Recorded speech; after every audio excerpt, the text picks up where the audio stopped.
नमस्कार दोस्तों। Welcome to your channel learn invest and earn. मैं हूं आपका दोस्त अमित। और आज हम जैसे कि हर वीक एक स्टॉक आइडेंटिफाई करते हैं जिसमें हम लोग एनालिसिस करते हैं कि वो स्टॉक में आगे किस तरह का मूवमेंट एक्सपेक्टेड है। तो आज का जो स्टॉक है ये है भारतीय एयरटेल।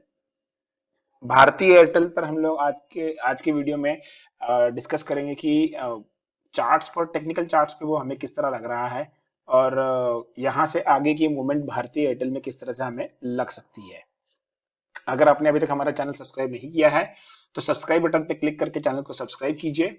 और अगर आपको वीडियो पसंद आए तो वीडियो को जरूर लाइक कीजिए, शेयर कीजिए। तो आगे बढ़ते हैं। देखते हैं कि टेक्निकल चार्ट्स पर भारतीय एयरटेल हमें अभी किस तरह लग रहा है। तो भारतीय एयरटेल को मैंने वन डे चार्ट पे सिलेक्ट किया है। यहाँ पर वन डे का टाइम फ्रेम लिया हुआ है। यहाँ पर हमने अपर साइड में देखा था भारतीय एयरटेल में करीबन 600 620 के आसपास, टू बी मोर प्रिसाइज 620 के आसपास एक रेजिस्टेंस बन रहा था।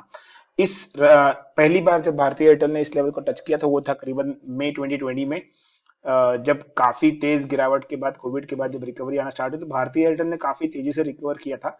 और इस पॉइंट के आसपास आके इसने अपना जितना भी गेन था, 400 से 600 का रैली जो था इसका करीबन 1.5 2 महीने में आया था। ये पूरा इसने धीरे धीरे कंसोलिडेट करके नीचे से इसने ब्रेक डाउन आ गया। अगर आपको ये आइडेंटिफाई करना है कभी भी कि स्टॉक में ब्रेकडाउन या ब्रेकआउट कैसे आता है, तो देखिए सबसे पहले आपको ये समझना पड़ेगा कि स्टॉक की मूवमेंट किस तरह से होती है। कोई भी स्टॉक वन वे नहीं चलता है। जैसे मैं अगर आपको दिखाना चाहूँ तो आप देखिए ये यहाँ से यहाँ तक वन वे गया है ऐसे। उसके बाद स्टॉक ने यहाँ पर कंसोलिडेट किया है। देखिए स्टॉक ने कंसोलिडेट किया है। कंसोलिडेट करने के बाद स्टॉक डिसाइड करता है कि इसको यहाँ से ऊपर की तरफ निकलना है या फिर नीचे आना है। तो कभी भी जब भी इस तरह का सिनेरियो फॉर्म होता है उसके बाद आप नजर बना के चलिए स्टॉक के ऊपर, क्योंकि उसके बाद क्या होता है, एक्चुअल मूवमेंट तभी नजर आती है स्टॉक में। और जो स्विंग ट्रेडर्स होते हैं उनके लिए ये काफी इंपॉर्टेंट होता है, क्योंकि स्विंग ट्रेडर्स लोग, जो ट्रेडर्स होते हैं वो इसी तरह की मूवमेंट कैच करते हैं। तो यहाँ पर अगर आप भारतीय एयरटेल में देखेंगे तो यहाँ पर अच्छा खासा कंसोलिडेशन हुआ था यहाँ पर टॉप से गिरने के बाद। और ये कंसोलिडेशन करीब करीब चला था जून से लेके अगस्त तक। मतलब मैं कहूंगा 2 महीने का एक लंबा पीरियड था जहां पर ये स्टॉक कंसोलिडेट हुआ। और उसके बाद स्टॉक ने इस लेवल को ब्रेक डाउन दिया। जैसे ही ब्रेक डाउन दिया, देखिए ये कंसोलिडेशन का एक लेवल था, जैसे ही स्टॉक ने ब्रेक डाउन दिया यहाँ पर इसने इसको रेजिस्टेंस किया। जैसे मैं कहता हूं हरदम कि अगर आपका कोई भी लेवल एक सपोर्ट है, अगर ये आपका सपोर्ट था पहले इसके नीचे नहीं आ रहा था, जैसे ही इसने सपोर्ट को ब्रेक किया अब सपोर्ट इसका जो है ये रेजिस्टेंस बन गया है। तो यहाँ पर रेजिस्टेंस लिया और स्टॉक यहाँ से नीचे आ गया। अब यहां से स्टॉक ने क्या किया कि वन वे वापस से धीरे धीरे करके ऊपर चढ़ना चालू किया।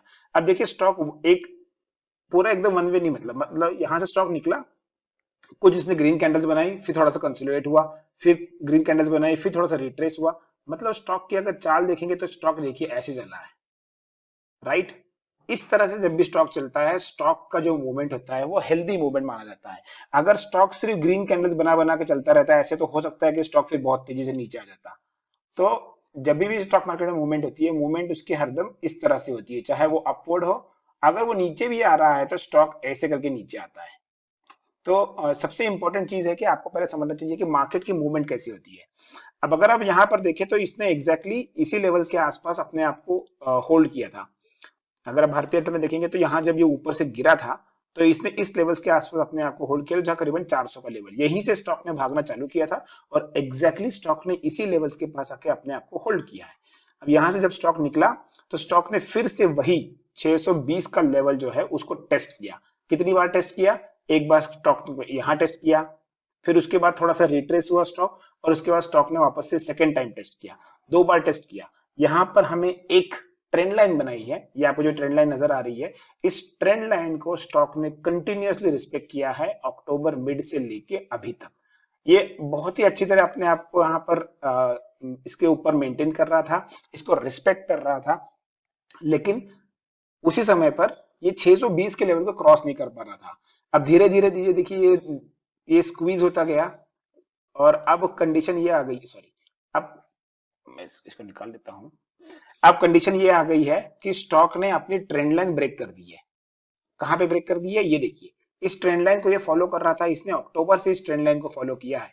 और अक्टूबर से फॉलो करते करते 2 बार अटेम्प्ट किया है इसने, प्रीवियस हाई को क्रॉस करने के 2 बार फेल हो गया है। और जो लास्ट सेशन हुआ है हमारा, जिस दिन मार्केट काफी गिरा हुआ है, उस दिन इसने डिसाइसिवली, देखिए आप यहाँ पर वॉल्यूम देखिए कितना ह्यूज वॉल्यूम है। इतने ह्यूज वॉल्यूम से इसने इसको यहाँ पर ब्रेक डाउन दिया है, इस ट्रेंड लाइन को ब्रेक कर दिया है। तो यहाँ पर अभी एक सिनारियो ऐसा बन रहा है कि शायद से यहाँ पर स्टॉक में एक डाउन ट्रेंड चालू हो सकता है, लेकिन मैं इसमें तुरंत इसमें ट्रेड नहीं लूंगा, क्योंकि देखिए यहाँ पर जो फेज था ये कंसोलिडेशन का फेज था, राइट। और इस कंसोलिडेशन के फेज में एग्जैक्टली जहां पर स्टॉक ने अपना कंसोलिडेट किया, अगर मैं यहाँ पर कोई अभी लाइन बनाऊं अभी एक, तो देखिए इसी फेज के आसपास ही अभी ये करंटली ट्रेड हो रहा है। थोड़ा मैं स्ट्रेट लाइन बनाता हूँ, हॉरिजॉन्टल लाइन बनाता हूँ, इसमें बनाने में आपको इजी आसानी होगी। ये देखिए ये एग्जैक्टली वही जोन के आसपास है जहां पर स्टॉक ने करीब करीब मई से लेके, मैं कहूंगा कि मई मिड से लेके अगस्त तक अपने आप को कंसोलिडेट किया और उसके बाद ब्रेकडाउन दिया।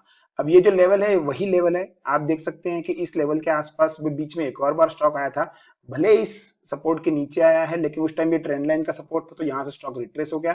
अब क्या हो गया है कि यहाँ पर ट्रेंड लाइन का फेलियर जो है वो क्लियर क्लियर नजर आ रहा है, ट्रेंड लाइन फेल हो गया है। अब क्या कर, अब एक ही सपोर्ट बचा है इसके लिए, वो है ये वाला जो इसका हॉरिजॉन्टल सपोर्ट जो है, ये वाला सपोर्ट बचा है जो इसने यहाँ पर मेंटेन किया था, जो इसने यहाँ भी अपने आप को लेते हुए पाया गया है। तो अगर ये वाला सपोर्ट अभी ब्रेक करता है, अभी सबसे इंपॉर्टेंट क्या हो जाता है कि अगर ये वाला सपोर्ट ब्रेक करता है, तो ये वाला सपोर्ट ब्रेक करने के बाद स्टॉक में एक डाउन ट्रेंड आ सकता है। डाउन ट्रेंड आप ऐसा मत एक्सपेक्ट कीजिए कि डाउन ट्रेंड अगर मैंने कह दिया है तो स्टॉक एक ही दिन में गिर जाएगा बहुत से। हाँ, स्टॉक धीरे धीरे करके, जैसे जैसे स्टॉक धीरे धीरे करके चढ़ा है, तो वैसे ही स्टॉक धीरे धीरे करके गिर भी सकता है। मैं यहाँ पर एनालाइज कर रहा हूँ कि जिस तरह से पैटर्न फॉर्मेशन हो रहा है उस तरह से किस तरह का मूवमेंट एक्सपेक्टेड है। अगर यहाँ से ब्रेकडाउन नीचे की तरफ आता है तो हमें कहाँ मूवमेंट दिखाई देगी। अभी अगर हम लोग देखते हैं तो मूवमेंट के हिसाब से हमें अगर सपोर्ट ढूंढना है इसका, तो जब मैं कहता हूं कि हरदम इसका प्रीवियस सपोर्ट देखा कीजिए आप, प्रीवियस सपोर्ट स्टॉक कहां से घुमा हुआ है। तो प्रीवियस अगर मैं सपोर्ट देखता हूं तो ये एक जोन आएगा जो करीबन 510 520 के बीच में, टू बी मोर प्रिसाइज 515 के आसपास आएगा। ये एक ऐसा जोन रहेगा जहां स्टॉक अपने आप को होल्ड करने की कोशिश करेगा, और अगर ये लेवल भी ब्रेक करता है तो इसके बाद जो सेकंड सपोर्ट लेवल आएगा स्टॉक के लिए, वो करीब करीब ये लेवल के आसपास आएगा, जो रहेगा 480 के आसपास। तो ये दो लेवल्स रहेंगे जहां पर स्टॉक आ सकता है नीचे की तरफ, अगर ये अपने इस लेवल्स को ब्रेक करता है। तो अगर ये अपने इस लेवल्स को ब्रेक करता है तो यहां से स्टॉक नीचे आ सकता है, लेकिन स्टॉक आप ये मत एक्सपेक्ट कीजिए कि वन डे में आ जाएगा। हो सकता है कि स्टॉक यहां से ब्रेक डाउन दे, फिर यहां पर कुछ कैंडल्स फॉर्म हो, फिर स्टॉक थोड़ा सा रिट्रेस करेगा ऐसे ऊपर की तरफ, मतलब ये ऐसे नीचे आया, फिर स्टॉक ने रिट्रेस किया, इस लेवल को वो टेस्ट करेगा, और हो सकता है कि फिर स्टॉक नीचे आए। ये एक प्रोबेबिलिटी है। दूसरी प्रोबेबिलिटी क्या है कि स्टॉक में आज थोड़ा हो सकता है कि स्टॉक बड़े बड़े कैंडल फॉर्म करे और यहां पर आके स्टॉक थोड़ा सा रिट्रेस करे, और फिर सेकंड अटेम्प्ट ले इसके नीचे जाने के लिए। ये दूसरी प्रोबेबिलिटी है। और तीसरी प्रोबेबिलिटी ये है, हो सकता है कि इस सपोर्ट को वो अच्छे से रिस्पेक्ट कर ले और यहां से स्टॉक एक बाउंस करने की कोशिश करे इस डायरेक्शन में, लेकिन बाउंस भी करेगा तो सबसे पहले इसके लिए 620 का एक बहुत बड़ा हर्डल है। तो मुझे लगता है कि अभी फिलहाल स्टॉक यहां से अगर बाउंस करता है तो ये इसमें जरूर वन वे यहां से गिरावट आई है, थोड़ा सा रिट्रेस करके स्टॉक इस डायरेक्शन में आने ही वाला है। ये तो होने ही वाला है स्टॉक में, भले ही थोड़ा सा टाइम ले, क्योंकि देखिए पैटर्न उस तरह का फॉर्म हो रहा है। देखिए ये एक शोल्डर फॉर्म हुआ है, ये दूसरा हेड फॉर्म हुआ है, हो सकता है ये तीसरा हेड बनाने की कोशिश, तीसरा दूसरा शोल्डर बनाने की कोशिश करेगा, ये प्रॉपर एक हेड एंड शोल्डर पैटर्न बन जाएगा और उसके बाद ये ब्रेकडाउन दे। तो यहाँ पर मल्टीपल प्रोबेबिलिटीज हैं, आप देख सकते हैं कि इससे किस तरह का मूवमेंट हो सकता है और उस हिसाब से आप ट्रेड कर सकते हैं। अगर आप अभी तक हमारे साथ टेलीग्राम चैनल पे नहीं जुड़े हैं तो हमारे साथ टेलीग्राम चैनल से आप जुड़ सकते हैं, लिंक मैंने डिस्क्रिप्शन बॉक्स में नीचे दिया है, नाम है लर्न इन्वेस्ट एंड अर्न।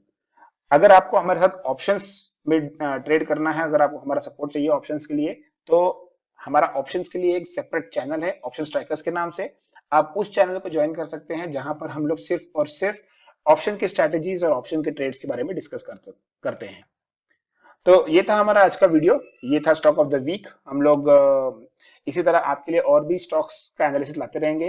अगर आपको किसी स्पेसिफिक स्टॉक के बारे में एनालिसिस करना है तो आप कमेंट सेक्शन में नीचे कमेंट दे सकते हैं और हम उस तरह से आपके लिए उस स्टॉक का एनालिसिस लेके आएंगे। Okay friends, thanks for watching the video, keep learning, keep investing and keep earning.